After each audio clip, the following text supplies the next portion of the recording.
Okay, नमस्ते। स्वागत है आपका आज के सेशन में।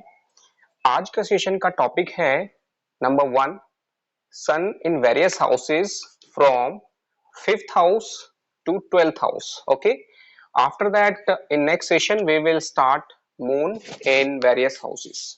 So hopefully my voice might be okay for you. Okay, if any problem please let me know, and let's start from sun in 5th house. Okay, जैसा कि मैंने आपको पहले बताया कि सूर्य का मतलब है हमारी पहचान, आइडेंटिटी। जिस वजह से लोग हमें जानते हैं वो है सूर्य। कुंडली में जिस भाव में भी सूर्य होगा वो एक कारण पैदा करेगा कि लोग हमें उस वजह से जानेंगे। नंबर 1, सूर्य जिस भाव में होगा वो हमारी ईगो बताएगा, हमारा प्राइड, सेल्फ प्राइड, या एक डॉटम लाइन बताएगा कि हमारी जो लिमिट है लोगों से जुड़ने की उस भाव के अकॉर्डिंग वो क्या है। तो सूर्य जिस भाव में बैठता है वो ईगो बताता है, आइडेंटिटी प्लस एक प्रकाश है। मैंने बताया था कि कुंडली में जहां पे भी सूर्य हो आप सीधा समझ लीजिए कि वहां पर एक ट्यूबलाइट, एक बल्ब जल रहा है। अगर किसी इंसान का बल्ब लगन में जल रहा है तो उस इंसान का कुछ ना कुछ बॉडी पे कुछ ऐसा फीचर्स होगा, चाहे वो उसका फेस में कुछ ऐसा हो या फिर उसको कुछ भी हो सकता है। Okay, he will be famous for his personality, for his body features or whatever. Okay, something different and he will be famous for that. Okay, next is family, यानी सेकेंड हाउस में होगा तो फैमिली वाइज कुछ ऐसा identity होगा भाई उसका जो है something different and very famous, second house.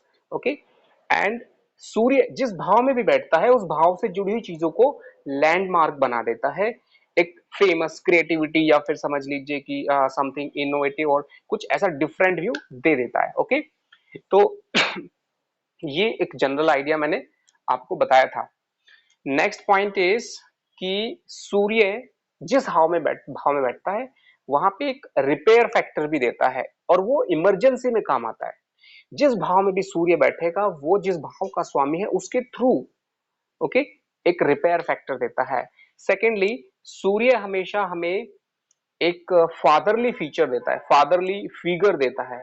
यानी हमारी कुंडली में जिस भाव का मालिक सूर्य बनकर और जहां पे बैठता है उस भाव से हमारा कनेक्शन बनता है कि बिकॉज ऑफ फादर और because of someone like father, उस वजह से हमारी जिंदगी में वो ट्रांसफॉर्मेशन आया। पंच में इस लगन में जाना या फिर कोई भी भाव का मालिक अगर लगन में जाता है तो स्ट्रेट वे सीधा सा आपके जीवन में सबसे बड़ा इफेक्ट, अगर सूर्य किसी भी भाव का मालिक बनकर लगन में आ जाता है या कोई भी ग्रह किसी भी भाव का मालिक बनकर लगन में आ जाता है तो वो ग्रह अकेला पूरी लाइफ के हर फैक्टर के ऊपर स्ट्रेट डायरेक्टली अफेक्ट करता है 100%। इसलिए कुंडली में पहला भाव बहुत ज्यादा इंपॉर्टेंट है। ओके, तो आप ये याद रखें।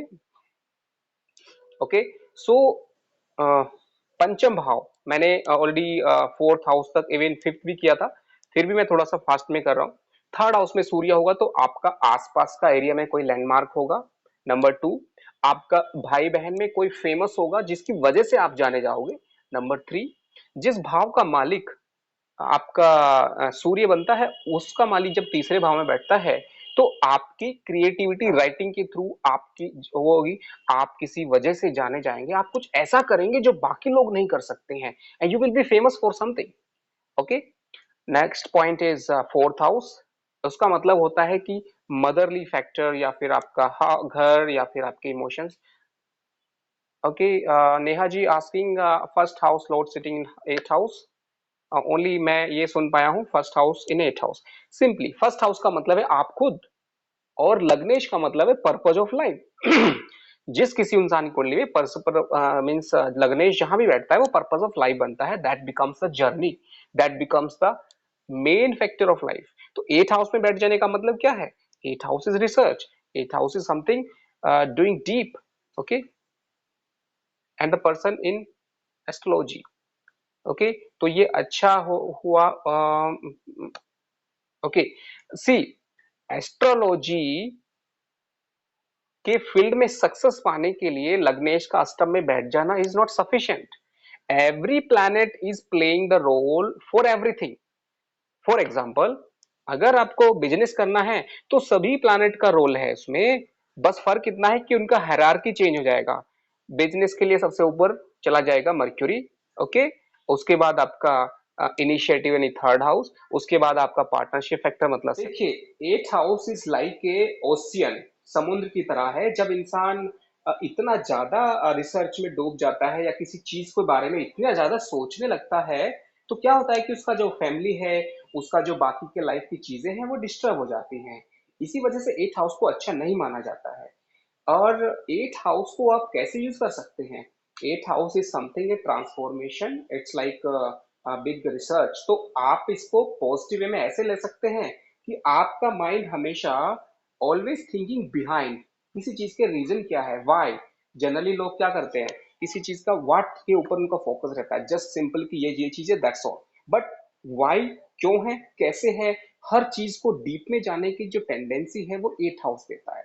तो simply nothing is good or bad according to my experience. Everything, every house, every planet has a something good, something bad. So we cannot say that it is good or it is bad. Only thing is that it is good for something, bad for something. तो eight house का मतलब है कि good for research, good for doing something, good for moving to ninth house.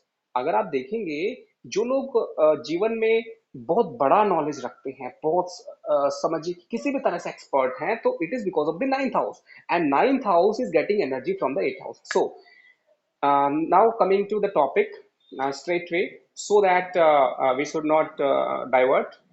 Sun in the sixth house means your energy, your tendencies in daily life, in discipline, in doing help others, in like job, in something like that. It is giving you that energy. Sun in the seventh house, ego, pride is coming in between when you are connecting to somebody. मतलब जब आप किसी से partnership करते हैं या फिर even शादी के मामले में सूर्य सप्तम में बैठ गया, तो आपको ना ईगो बीच में आ जाएगी दूसरे लोगों से जुड़ने में। सातवें भाव में जो भी प्लैनेट बैठता है वो आपके और दुनिया के बीच में आ जाता है, आपके और आपके लाइफ पार्टनर के बीच में आ जाता है। सेवेंथ हाउस में अगर निगेटिव प्लैनेट बैठा है, समझ लीजिए मंगल बैठ गया, तो मंगल का मतलब है I am right, you are wrong. और मंगल is something always want to control others, okay. शनि क्या होता है? डाउटिंग। शनि का मतलब होता है, सेवेंथ हाउस में जब भी शनि बैठेगा तो वो इंसान को टू मच लॉजिकल बना देगा, जजमेंटल, दूसरे के बारे में इतना सोचेगा, इतना सोचेगा कि वही उसकी रिलेशनशिप को अफेक्ट कर देगा, ओके।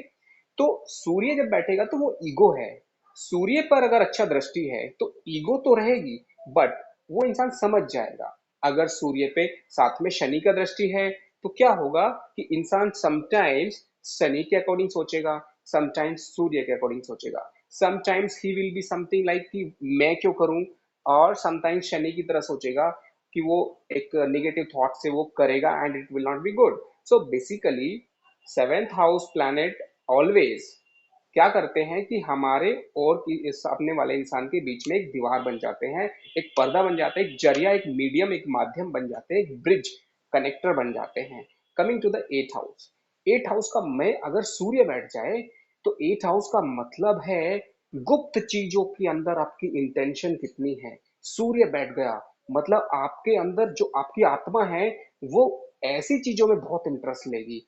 आप उसमें जो है समझिए कि आपको ऐसा लगेगा कि आपका लाइफ का मकसद उधर है, क्योंकि सूर्य बेसिकली मकसद को बोलते हैं। जैसे लगने लगन का मालिक जहां में बैठता है वो पर्पज बन जाता है, बट जो सूर्य है वो हमारी लाइफ का एक एम है, हिडन एम है एक्चुअली। वो वहां पे आपकी आत्मा ऑटोमेटिकली आपको लाना चाहती है, ओके।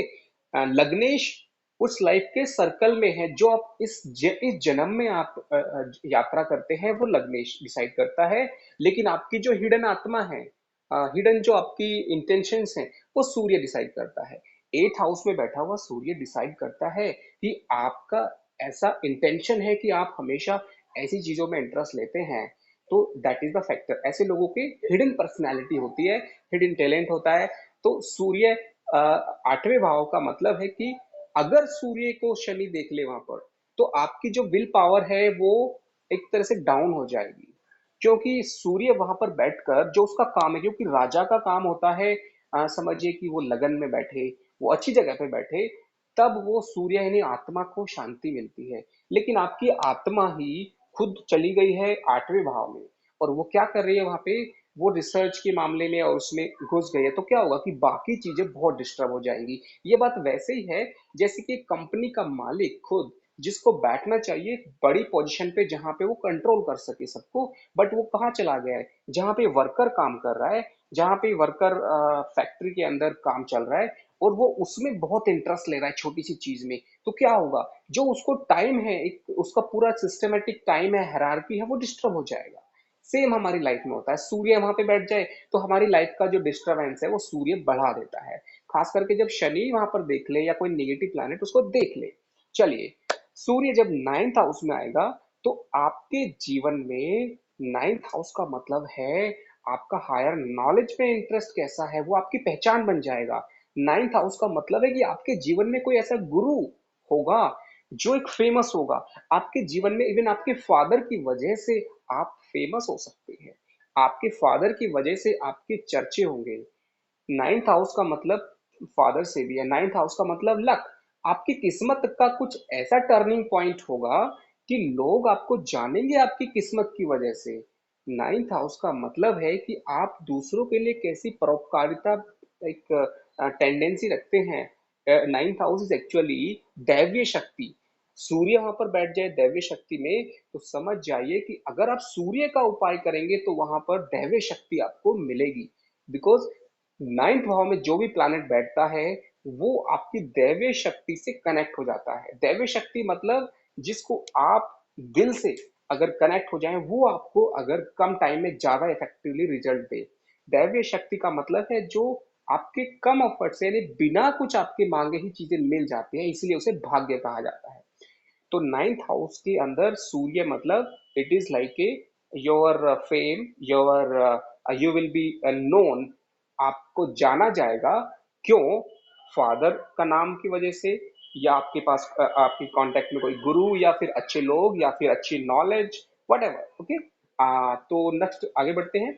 सूर्य अगर 10th हाउस में होगा तो क्या होगा कि सूर्य इंसान को हमेशा 10th हाउस के अंदर, अगर सूर्य मजबूत है, पॉजिटिव है, मतलब वो शनि के घर में नहीं होना चाहिए, एनिमी हाउस में नहीं होना चाहिए, उसके ऊपर एनिमी का दृष्टि नहीं होना चाहिए, तो सूर्य अच्छा माना जाएगा। जब सूर्य यहाँ पे होगा तो आपको पद देगा, एक अथॉरिटी देगा। Okay, 10th house is a Karma, it's like a fame four, it's like a आप किस किस वजह से आपका कार्मिक जाना जाएगा, तो वहां पर जुड़ जाएगा authority. you will be famous, you will be getting good authority, you will be getting good promotion, you will be getting good willpower। यहाँ पे सूर्य हमेशा आपको अपॉर्चुनिटी ज्यादा बनाता है ऐसी जगह लेके जाने के लिए जहां पर आपको पद मिलना आसान रहता है। 11वें भाव में जिसका सूर्य बैठता है, 11वां भाव का मतलब है बेनिफिट लेने की टेंडेंसी। 11वां भाव का मतलब है बड़ा बेनिफिट लेने की टेंडेंसी। उस भाव में जो भी प्लैनेट बैठता है वही कारण बन जाता है हमें बेनिफिट लेने का। 11वां भाव को लाभ भाव बोलते हैं। वहां पर अगर सूर्य बैठ जाए तो हमारी अंतरात्मा में एक ऐसी टेंडेंसी होगी कि हम हर सिचुएशन में फायदा लेना चाहेंगे। जो भी प्लैनेट बैठेगा वही हमें वहां पे फायदा करता है 11वें भाव में। इसीलिए बोला जाता है कि कितना भी निगेटिव प्लैनेट है, कुछ भी है, 11वें भाव में अगर बैठा है तो समझ जाइए कि वो आपको फायदा देकर रहेगा। और फायदा कैसे देगा, हम उस प्लैनेट के अकॉर्डिंग सोचेंगे। सूर्य है तो हमारा जो विल पावर है, हमारा जो इवन कनेक्शन है विद अथॉरिटी, हमारे कॉन्टेक्ट ऐसे होंगे। 11वां भाव क्या होता है, हमारे कॉन्टेक्ट्स का होता है। तो हमारे कॉन्टेक्ट लिस्ट में ऐसे लोग ज्यादा होंगे जो बहुत फेमस हैं, जो फिर अथॉरिटी पे हैं, जो अच्छे कांटेक्ट में हैं, जो अच्छे पावर में हैं। ओके, उनके थ्रू हमें बेनिफिट मिलेगा।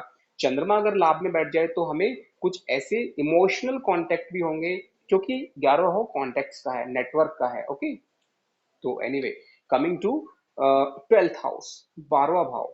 सूर्य मतलब आपके अथॉरिटी, आपकी विल पावर, आपका जो है हिडन थॉट, आपका hidden aim of this life, वो है। सूर्य जब 12वें भाव में बैठेगा तो हमेशा आप पर्दे के पीछे, आपकी आत्मा हर चीज में बैकअप में काम करना चाहेगी। चाहे वो घर का काम है, चाहे वो आपका हर चीज के अंदर you will always be interested to work behind. लगन में आने से फ्रंट पे होता है, 12वां भाव होता है पर्दे के पीछे। 12वां भाव आपके सबकॉन्शियस माइंड का, जब आप सो जाते हैं, सोने के बाद आपके थॉट कैसे आते हैं, वो आपका 12वां भाव में बैठा हुआ प्लेनेट बताता है। तो सूर्य जो है अगर वहां पे कमजोर है तो सपने में आपकी विल पावर कमजोर होने वाले सपने आएंगे। सूर्य मजबूत है तो आप ऐसे काम करेंगे सपने में जहां पर आपको एक अच्छी विल पावर का इंडिकेशन आएगा। इसीलिए 12वां भाव ड्रीम्स का है। 12वां भाव आपके खर्चे का है। आपके पास पैसा है, आप कितना फास्ट से खर्च करना चाहते हैं। तो सूर्य के साथ में अगर कोई भी मैलेफिक प्लैनेट आ जाए तो उतना ही जल्दी आप खर्च करना चाहेंगे।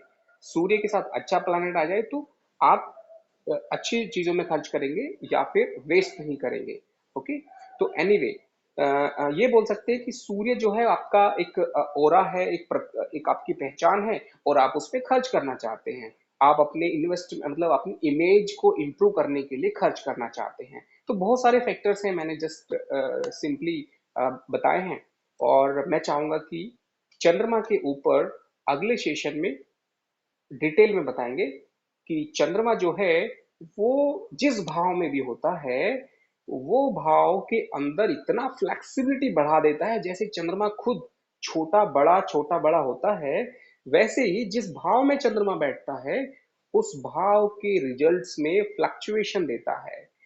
और चंद्रमा का दूसरा गुण है उस भाव से जुड़ी हुई इमोशंस को बहुत ज्यादा बढ़ा देना।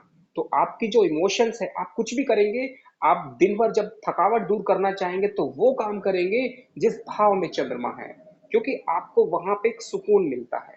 चंद्रमा का मतलब है कि जिस भाव में जुड़ी हुई चीजें आपको सुकून दे, आपको अच्छी लगे। ओके, तो ये चंद्रमा का वो है। तीसरा फैक्टर, पहला क्या है फ्लेक्सिबिलिटी, दूसरा है इमोशंस, तीसरा चंद्रमा जिस भाव में बैठता है वहां पर 100% एक तरह से आप मान के चलिए कि उस भाव से जुड़ी हुई चीजें हर पल बदलती हैं। आप समझिए कि अगर कोई भी चीज भाव से जुड़ी हुई थोड़ी सी है, वो एक दूसरे पल बदल जाएगी, दूसरे दिन बदल जाएगी। मतलब you can not decide, you can not से कि इस भाव में चंद्रमा बैठा है तो आपको ये मिलेगा वो मिलेगा।